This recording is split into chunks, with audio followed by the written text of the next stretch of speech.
Hey, what's up? John Sonmez here from SimpleProgrammer.com. So this is kind of weird. I was just about to do a video on answering someone's question on a question about how to let things go. And as I was looking for the email, I saw that this person replied back and actually thanked me for a video I did called Why You Won't Be Happy Unless You Let Things Go, which just came out today on YouTube, at least at the time that I'm recording this, so you can check out that video. But I thought that was interesting because I had done this video about letting things go, and I thought I was going to do a follow-up, which I am actually here, but that was sort of an interesting set of circumstances that happened. So that video on letting things go that I recorded wasn't very specific to the situation, but I wanted to give one specific to the situation, specific to relationships in general. I alluded to in that other video the idea that relationships is one of those areas where letting things go is really important and very, very hard, okay? But I wanted to talk about this a little bit more in this particular situation. So I'm not going to name any names here, but G says, "Hi John, I've been watching your YouTube videos for over a month now and have found them truly inspirational and have taken on much of your advice. In particular, I have found your video about why you're always going to be alone. You can check that out here. Very useful. You mentioned in the video about not holding on to things too tightly, which makes sense, but this is something that I struggle with. And most people do, honestly, holding on to things, myself at times, right? I'm in my mid-30s and got married just under a year ago following a 2-year engagement and 4 years of relationship before that. My wife and I are quite different people, but we always shared life values and things that matter. That was until I found out a couple of months back she had started seeing a lot of her boss outside of work without my knowledge. Long story short, I confronted her, but in a very open and caring way, perhaps not the right way as per your "don't be a nice guy" video. Yeah, I mean, well, it depends. I mean, let's ignore that for now and read on. And it turned out my concerns were justified, although I don't believe things have gone past the point of no return. We might have to differ on that. Since then, she has chosen to stay in the spare room, and while still being caring towards me, things feel awkward. Yeah, that would feel awkward. She has quite a few serious personal issues, which is probably why the situation has come about. So I have given her time and space to work things out, but my head kind of knows things will never quite be the same. Do you have any advice or techniques on how to know if you're doing the right thing? Any advice on how to let go of things that means the world to you, but you're fairly sure ultimately aren't working out? P.S. I guess part of my problem is thinking I need to be in a relationship to validate myself and for the social status. Thanks for all your help." So I'll be bluntly honest with you in this particular situation. So let's talk about this actually in terms of letting go, first of all. So in terms of letting go, G, what you need to do. What you need to do is you need to be able to let go of this entire, this person, your wife in this case, who has been unfaithful to you. You need to let go of her. And when I say let go, people misunderstand this. What I don't mean like, oh, drop them like they're hot.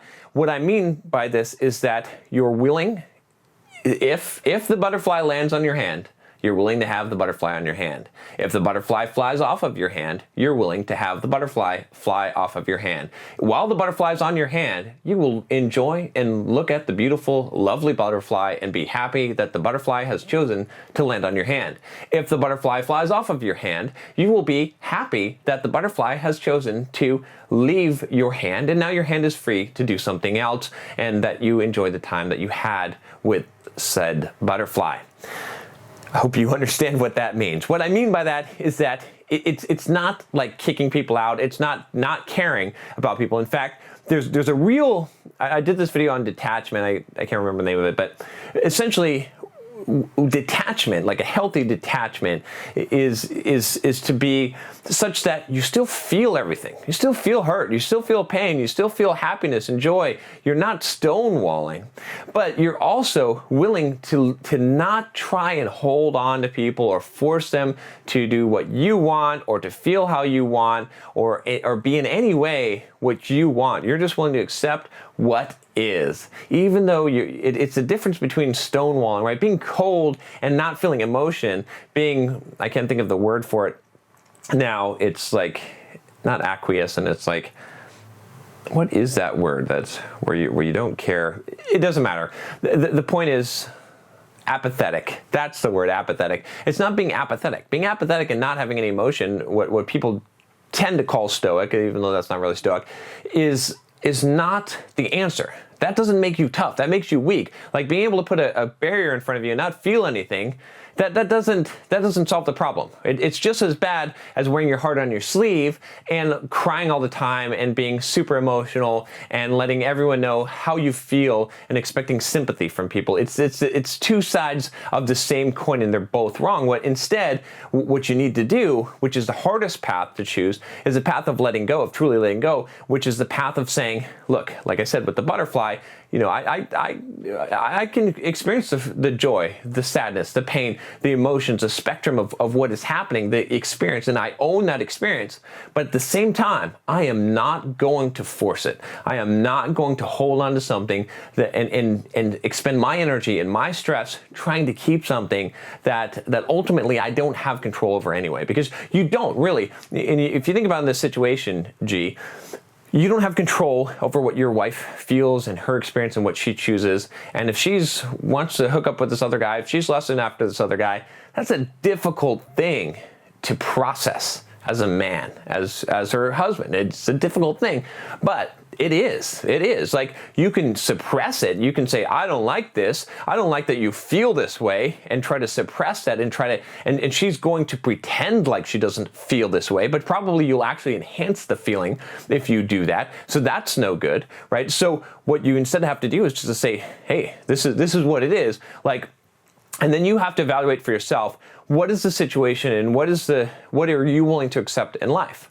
Maybe you're willing to be that guy that his wife is thinking or doing these things. Maybe it's fine if in your mind, right? I mean, there's different levels of this, right? Maybe it's fine in your mind if she's thinking these things, but as long as she doesn't act on them. For some people, no, that's not cool either. Like, if you're dig me, you dig me. Like, I mean, not that you don't ever have any other thoughts, but if you're like constantly wanting to be out there with someone else or free, but you're kind of stuck with me and I'm the safe path, well, hey, it's been nice, it's been fun. I wish you well, but my level, my standard is higher than that. That could be you, or it could be that your standard is, oh, that's fine, as long as she doesn't physically cheat, then I'm good with that. I don't care what her mind says, as long as I'm getting mine and she's not physically cheating, right? And obviously, I'm painting a more negative picture of that because I feel like that's sort of a lower your standard option. But hey, that may be so you're willing to accept. But you have to decide ultimately what you're willing to accept, not what you can control, right? Because you cannot control other people. You cannot change what they think. You cannot change what they feel, right? Even though you may have some effect on their emotions, you cannot directly control that. And the more that you do that, the tighter that you try to grip that, and the tighter you try and do that, the more painful it's going to be for you, the more stressful. So you just really have to let go, experience what you're experiencing, but then be willing to be what it is. And then you, at the same time, you have to have your boundaries and you have to have your standards, and you have to say, look, I really, like, this is what I want. And this is what I accept. And I don't expect to change someone or to make someone conform to what I want out of my reality.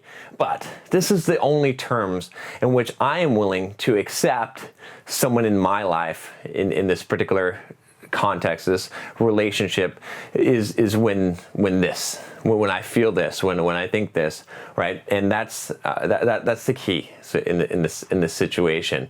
So if you think things are weird and you feel like it's not going to work out or be the same, you got to do some soul searching, right? And I would just, to wrap this up here, this is what I would say, I would say this. First of all, like, take an honest assessment of what you feel and what's going on here, and don't protect yourself from the pain. Let yourself experience and know what it is, and realize that it is someone else, it's another human being, and face reality, whatever it is, right? If you feel like in this particular situation, right, and this goes for a lot of you guys out there, if you feel like your wife is more attracted to this other guy, or she, or multiple guys, or whatever it is, and that's the case, then don't deny that. Don't try to justify that. Just accept that as the reality. Don't read too much. Don't make up stuff and try to go into a dark place and victimize yourself. But honestly evaluate reality and say that that's, and even entertain that this is a possibility. That's step one. Next, let go. Be willing to accept that and let go of that and say that you cannot control that, nor would you want to control that. And it is what it is, and you will accept that as it is. It doesn't, now when I say accept, I mean not try to fight. I mean not try and change reality. I mean not try and force someone else to think or feel or experience something different than what is their genuine experience, okay? That's what I mean by accept. I don't mean that you ultimately are going to accept that. That's where we're going to get to that next. But you must see it. You must let go of it. Let it be what it will be. And then the third step is now you must decide what you are going to do about it. What are you going to accept? What is acceptable to you? How do you want to live your life? And you won't be able to do that until you've done the first two, until you're seeing reality, until you stop putting your head in the sand, which it sounds like you're kind of at that point, until you actually let go of the things that you can't control.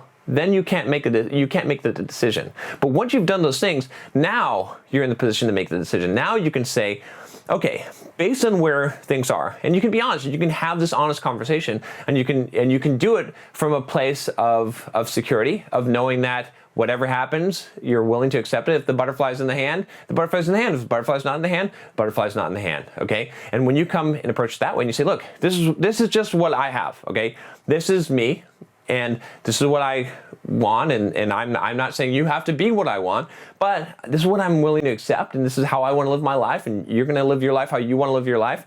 And if we can be together and everything can be kosher and work out, and maybe we have to make some compromises if it's worth it to both of us to be able to do that, but then that's great. And if we can't, I'm not going to ask you to change. I'm not going to ask you to be something that you're not, or to feel something that you're not, or whatever it is. But I'm not, it's not something that's acceptable to me. It's not against you, not, no offense, but this is the standard that I have. This is how I want to live my life. I can't live my life in a lie and not getting what I want out of life, because this is mine and yours is yours. And sometimes there's a butterfly in your hand and sometimes there's not. And if there's not going to be a butterfly in my hand, I will sadly miss the butterfly. But it was never mine to begin with, anyway, right? So that's what I would advise. And it's hard. It's hard to let things go. It's hard, especially when you've invested in them. But you got to think forward and think about the future and what's going to happen. But it's not going to happen until you face things honestly and you're willing to actually feel and experience those emotions. And when you get to that point of letting go, you will find that there is peace, because you're no longer vested in the outcome of things. You're willing to be the spectator in your life to some degree. You're willing to sit there and watch what's happening and what's unfolding and accept that. That's what it is. That's what the script is, right? It doesn't mean that you don't have control and you don't make decisions in your life, but you understand that there are certain things in your life which is everything outside of you that you don't ultimately have control over. And when you're willing to let those things go and realize that you didn't have control in the first place, then you're a little bit more comfortable, because you're like, well, there's a lot of good things that are probably coming. There's a lot of bad things that are probably coming. And I just want to experience whatever my life is and not try and stress about the things that are going to come or go, because I know that that's what's going to happen. It's much easier said than done. Believe me, it's a struggle that I think we'll all face as we're going through our lives, and we're trying to become the kind of people that are able to let things go. But it's a worthwhile pursuit, and it is genuine. It is a genuine experience. And if you don't do this, if you don't let things go, you're going to cause a lot more pain and for yourself and for other people as you try to change and you try to control them and you try and ignore things that don't fit your timeline, your story of how life should be, and then you end up living this fake life and forcing other people to be fake around you. Not a good alternative. I'd rather face many demons, much pain and loneliness and sorrow rather than live that kind of an empty shell of a life. I don't know about you.